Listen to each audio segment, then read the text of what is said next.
नमस्कार, जन media TV में आप सभी का स्वागत है। आज हम एक विशेष चर्चा में शामिल हो रहे हैं, जिसमें हमारे साथ प्रयागराज के प्रबुद्ध नागरिक और व्यापार में एक मुकम्मल पोजीशन को जिन्होंने ऑक्युपाई किया हुआ है, अजीत जायसवाल जी हमारे साथ हैं। और जब हम बात करते हैं प्रयागराज की, तो प्रयागराज नाम सुनते ही भारत के 100 शहर जो कि स्मार्ट सिटी के लिए सिलेक्ट होते हैं, उन सबका ख्याल आता है। और प्रयागराज के लिए खास बात यह है कि अभी जो रैंकिंग जारी हुई है, उस 100 शहरों के लिस्ट में प्रयागराज ने अपनी जो पिछली पोजीशन थी 15, उससे 4 अंकों का जंप लेकर के 11वें पोजीशन पे अभी अपने आप को प्रतिष्ठापित किया है। जानते हैं कि वो कौन से ऐसे कारण रह गए कि टॉप 10 में नहीं अभी प्रयागराज आ चुका हुआ है, और ऐसे क्या फैक्टर्स रहे होंगे जिससे कि प्रयागराज ने 4 अंकों का जंप लिया है। अजीत जी, आपका हार्दिक स्वागत है हमारे खास प्रोग्राम में। तो पहला तो क्वेश्चन यही होगा कि जो हमने 4 अंकों का जंप लिया, तो कौन कौन सी ऐसी पॉजिटिव चीज़ें आप देखते हैं जिसको लेकर के कि यहाँ पे हमें 4 अंकों का बढ़त मिली है? अभी जो फिलहाल में जो इधर विगत वर्षों में काफ़ी सफाई के स्तर पर काफ़ी कार्य हुआ है प्रयागराज में, और कुछ जो पार्क हैं उस पर काम हुआ है, जिम पे कुछ काम हुआ है, जो ओपन जिम चल रहे हैं आजकल, इस पर काफ़ी हद तक इस पर कार्य बढ़ा है इधर विगत कुछ वर्षों में। तो उस वजह से ही हम 4 पायदान आगे बढ़ सके हैं, जहाँ तक मुझे ऐसा लगता है। और अभी भी हमें काफ़ी संभावनाएं हैं। हम मतलब प्रयागराज को जहाँ तक हम लोग देख पाते हैं कि इसको अंडर 5 होना ही चाहिए। पिछले कुछ वर्षों में काफ़ी हम पिछड़ गए, तो मतलब ये 11 की रैंक भी अगर हम हैं तो हमको मतलब प्रयागराज के वासियों के अंदर जागरूकता है, बस उसको एक बार समझाने की ज़रूरत है। और लोगों को अगर सही रूप से उसको दिया जाएगा, और यहाँ के जो पार्षद चुने जाते हैं, हमारी मेयर साहिबा का तो कार्य बहुत अच्छा है, वो हर जगह पहुँचती है लोगों के सुख दुख हित में, और इस तरह सामाजिक जो भी सामाजिक या सरकारी कार्य है उस पर भी वो काफ़ी हद तक मतलब लगी रहती हैं, स्वयं का भी। मगर कुछ कमियां हैं अभी, जैसे पार्षदों के एंड से है कि जब वो मतलब उन्हीं के एंड से ही जो कार्य हो पाता है। पार्षदों का इनिशिएटिव बहुत कम ही नज़र आता है। अगर वो हम रेशियो की बात करें तो मुझे लगता है कि 80 और 20 का रेशियो होगा। 80% कार्य जो कि महापौर जी द्वारा हो पाता है, 20% भी कार्य सभासदों द्वारा। कुछ की मैं मतलब उसमें हम सब की बात नहीं लेते, मगर जनरलाइज अगर वे में कहें तो 20% कार्य ही सभासदों द्वारा। आपका सीधा कहना है कि जब महापौर की तरफ से जो इनिशिएशन का काम है वो महापौर की तरफ से लिया जा रहा है, और तब उसके बाद जाकर के वो पार्षदों में एप्लीकेशन हो रहा है, लेकिन जो इनिशिएशन नीचे से जाना चाहिए वो कहीं ना कहीं आपको कमी जा रहा है। जब तक वो मतलब नीचे से नहीं जाएगा तब तक हम जो ये 11 पायदान है, हम 5 की जो कल्पना है कि कम से कम हम 5 शहरों में हों। और प्रयागराज का जब से मई इलाहाबाद के नाम से बहुत साल चला, मगर अब हमारी जो थाती है हमको वापस चाहिए ही। और प्रयागराज का नाम पूरे विश्व में हम कुंभ का और संगम का, यहाँ संगम है अपना, कुंभ का आयोजन होता है। तो इस वजह से हम लोग की हार्दिक इच्छा है कि अंडर 5 में होना चाहिए। बड़ी अच्छी बात देखिए, क्योंकि ऊपर से जब इनिशिएशन आता है तो जो लीडर है वो तो एक होता है, नीचे 80 पार्षद हैं, अगर उनके तरफ से इनिशिएशन आते हैं तो 80 आइडियाज़ आते हैं। तो एक अजीत जी ने जो ये बात बताई है कि उन 80 इनिशिएशंस में से फिर उनके पास ऑप्शन होता है, जो ऊपर लीडर है वो अपने चीज़ों को प्रायोरिटी बेसिस पे करेगा। तो जो बढ़त है, जो अन्य शहरों के साथ कंपटीशन है, दूसरे शहर भी बड़ा अच्छा इसके साथ कंपटीशन दे रहे हैं, तो उनकी भी अपनी इच्छा होती है। हाँ, लेकिन इस तरह के अगर इनिशिएशंस लिए जाएंगे तो बड़ी तेज़ी से इसमें जो कमियां नज़र आती हैं आपको, ठीक है, एक तो आपने बताया सफाई और ये सारी चीज़ें बड़े अच्छे ढंग से हो रही हैं। कमियां कहाँ लग रही हैं कि हम किन जगहों पे लैग कर रहे हैं, अगर इसकी बात करें? कमियां अभी ऐसा है कि जो मतलब कुछ चीज़ें हैं, जैसे गंगा प्रदूषण से जुड़ी चीज़ें हैं, अभी उसमें काफ़ी कार्य होने बाकी हैं। जैसे कि बहुत से इलाके हैं वहाँ भी सीवर नहीं पहुँच पा रहा है, उसकी वजह से भी जो मतलब ड्रेनेज का कार्य है वो अवरुद्ध होता है। बरसात के मौसम में काफ़ी सीवेज और ड्रेनेज की बात करें, ड्रेनेज के पार्किंग भी मुझे लगता है कि पार्किंग की असुविधा है। पार्किंग की असुविधा देखिए वैसे तो सभी शहरों में है, इवन अपने मतलब कहिए तो मेट्रो सिटीज़ भी हैं वहाँ भी है, क्योंकि पार्किंग की सुविधा तो शुरू से ही ये कार्य होता है। जब निर्माण कार्य कोई होता है उसी टाइम ये पीढ़ी इंदौर और भोपाल की बात करें जो नंबर 1 नंबर 2 पे हैं, भोपाल फिलहाल नंबर 1 2 पे नए शहरों में जरूर पार्किंग उन्होंने भी व्यवस्था ठीक की है नई जगहों पे, मगर पुरानी जो जगह हैं वहाँ भी दिक्कत है। ऐसा नहीं है कि पार्किंग वहाँ पूरी तरह दुरुस्त है। हाँ, उस पर कुछ कार्य होना चाहिए, कुछ इनिशिएटिव लेना चाहिए। जैसे वन वे प्रणाली है, आप सिर्फ तोड़फोड़ के माध्यम से ही, चौड़ीकरण से ही सिर्फ आप पार्किंग की व्यवस्था नहीं बढ़ा सकते। आप चौड़ीकरण करके नालियों को अगर किसी एकदम किनारे आप ले जाते हो तो भी आप रोड एकदम किनारे भी पहुंचा दोगे तो उससे पार्किंग नहीं बढ़ जाती है। पार्किंग की या गाड़ियों की जो आवाजाही का एक, हम लोग जैसे फॉरेन में भी तमाम शहरों में छोटी छोटी गलियों में मैं देखता हूँ कि बसें चली जाती हैं, कोई अवरुद्ध नहीं होता पार्किंग को लेके, कहीं कोई वो नहीं। वहाँ स्ट्रीट्स हैं और एक बस जाने की मात्र इतनी जगह होती कि एक बस निकल सके और तमाम टूरिस्ट जाते हैं और उनको पूरी मतलब इस तरह कोई असुविधा नहीं होती। लाइट्स लगी हैं, अब किसको पास करना है, वन वे है, इन चीज़ों पे गंभीरतापूर्वक कार्य करने की ज़रूरत है।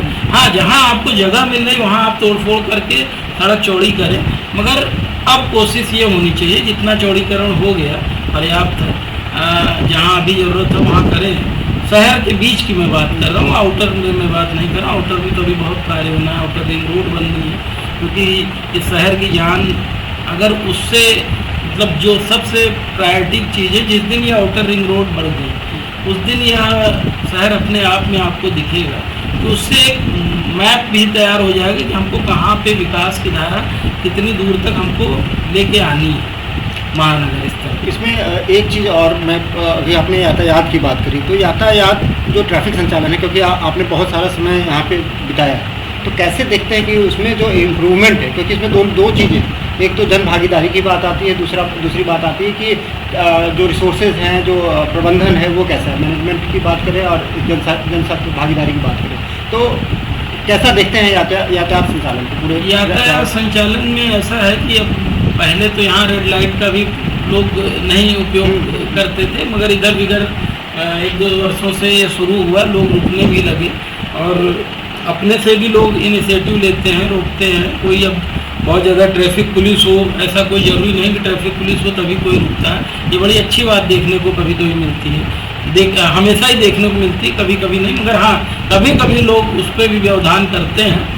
कुछ चीज़ें हैं शहर वालों को समझने की ज़रूरत है, ये हमारा शहर है, हम कैसे इसको सुचारू रूप से चलाएं, अच्छे रूप से इसको सुंदर रखें, उसमें हमारा लोगों का भी योगदान होना चाहिए। हर कार्य सरकार ही नहीं करती, जनता के द्वारा भी होता है और इस दिशा में जागरूकता बच्चों के बीच भी अगर स्कूल्स में कुछ प्रोग्राम्स दिए जाएं, इस तरह के अवेयरनेस प्रोग्राम जो है स्कूलों में मिले और तमाम ऑफिसेज हैं वहाँ चलाए जाएं, कुछ व्यापारियों के मध्य चले, मतलब लोगों को अगर एक टीम बनाकर इस पे कार्य किया जाए तो काफ़ी अच्छा इस पर कार्य हो सकता है। और हमारा तो इस तरह की चीज़ें आपको देखने के लिए मिल रही है। जन भागीदारी की बात जैसे मैंने करी, तो इस तरह का अवेयरनेस प्रोग्राम आपके इसमें आया हो कभी, प्रकाश में आपके आया हो, किस तरह की चीज़ें? बीच में कुछ चीज़ें आती हैं मगर वो बहुत अभी लिमिटेड जगह पे ही हो पा रही हैं, मगर उसको बहुत ब्रॉड वे में देखने की ज़रूरत है, बहुत बड़े स्तर पे समझने समझाने की ज़रूरत है। और जैसे अभी अपना सिविल लाइन्स इलाका है, वहाँ पे काफ़ी हद तक अच्छा कार्य हुआ, मगर कुछ कार्य जनता के उसमें भी है, जैसे वहाँ गाड़ी खींचने का एक प्रकरण है, कुछ लोग अनजान लोग आते हैं, उनको नहीं आइडिया होता और वो गाड़ी खड़ी करते हैं, उनकी गाड़ी चली जाती है तो हो जाती है, तो थोड़ा सा उनको प्रॉब्लम्स होती है। तो इन चीज़ों पे थोड़ा सा जागरूकता बढ़ाने की ज़रूरत है कि किसी को परेशानी भी ना हो, क्योंकि देखिए हमारा उद्देश्य चीज़ों को व्यवस्थित करने का होना चाहिए, किसी को परेशान करने का नहीं होना चाहिए। ये बहुत बड़ा चीज़ आप बता रहे हैं, क्योंकि अगर व्यवस्थित होती हैं तो उसमें जो जनता का सपोर्ट है वो बड़ी तेज अच्छे से होगा। और जैसे ही हम उनको परेशान करने लगेंगे तो फिर उसका प्रतिकार करने की कोशिश करते हैं, विरोध करने की कोशिश हो जाती है, तो आपके जो एफर्ट्स हैं वो मिनिमाइज हो जाते हैं। जी, तो वही हुआ जो मतलब कि कम से कम लोगों को जागरूकता रहेगी तो वो इस तरह के कार्य नहीं होंगे। अननोन व्यक्ति अगर कभी खड़ी कर दिया या कोई है तो उसको कहीं न कहीं चीज़ों को पता होना चाहिए कि हाँ ये यहाँ पे पार्किंग लेन है। और हालांकि काफ़ी सुविधा दी है, 1 लेन 2 लेन उन्होंने छोड़ के रखी है कि वहाँ आप पार्क करते तो वहाँ की गाड़ी आपकी तो नहीं होती। तो एक और बड़ी चेंज मैं देखता हूँ जो पिछले चुनाव से आया है, ई बसेस का। तो जब हम बात करते हैं परिवहन की तो उसमें जो पब्लिक कन्वेंस है उसका बहुत बड़ा रोल होता है कि हम पॉल्यूशन या अपने आप को स्मार्ट बनाने के लिए। तो मैं देखता हूँ कि अब लोगों में उसकी एक्सेप्टेबिलिटी भी बढ़ रही है, लोग उसको पसंद भी कर रहे हैं। अभी योगी गवर्नमेंट का एक आदेश आया है कि जिन शहरों में ई बसेस चल रही हैं 100 दिनों के अंदर उसको डबल किया जाएगा। तो इसका कितना प्रभाव है? जी, इसका बहुत बहुत अच्छा प्रभाव पड़ेगा और ये मतलब आम जनमानस में मतलब एक अच्छी भावना भी ला रहा है कि हम जो सिंगल वाहन लेके कार चला रहे हैं या वो है तो उनको ये अच्छी सुविधा है। एसी बसेज हैं और प्रदूषण का स्तर भी शहर में कम होगा, काफ़ी इससे लाभान्वित होंगे, आम जनता को भी बहुत लाभ मिलेगा।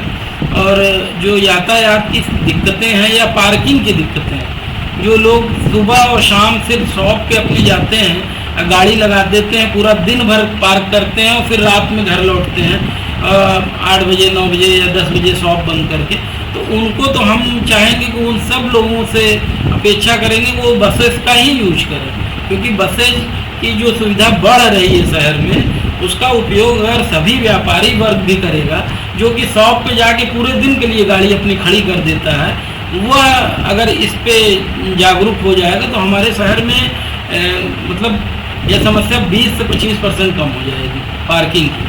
एक और फैक्टर जिसको कि कभी नज़रअंदाज नहीं किया जा सकता स्मार्ट होने के लिए, वो होता है पर्यावरण। पर्यावरण में कितने जो ग्रीनरीज की बात आती है कि हम पेड़ पौधों को ज़्यादा वो दें, तो उसमें कहाँ दिखता है पर्यावरण, कहाँ आप देखते हैं और उसमें क्या सुझाव आपके?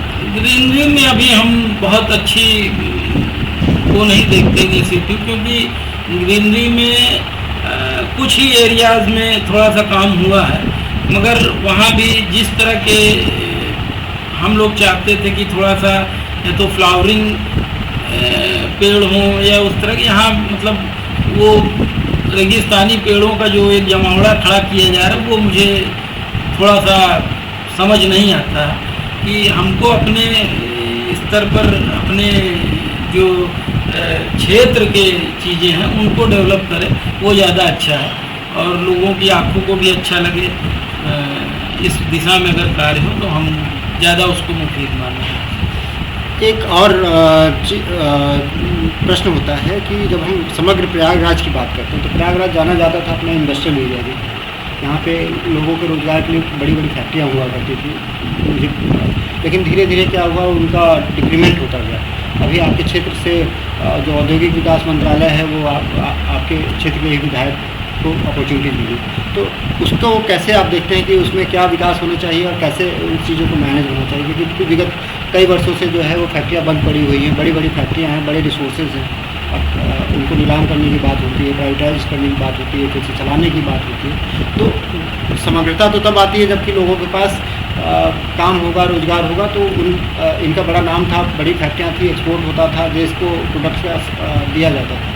तो उनके लिए क्या उपाय आप देखते हैं, क्योंकि आप व्यापार से जुड़े हैं, तो उसमें क्या सुझाव देना चाहिए? देखिए, ये हम लोगों का सौभाग्य है कि हमारे बीच हमारे बड़े भाई, हमारे कैबिनेट मंत्री आदरणीय श्री नंदी जी औद्योगिक मंत्रालय संभाल रहे हैं और नैनी को इंडस्ट्रियल एरिया माना भी जाता है।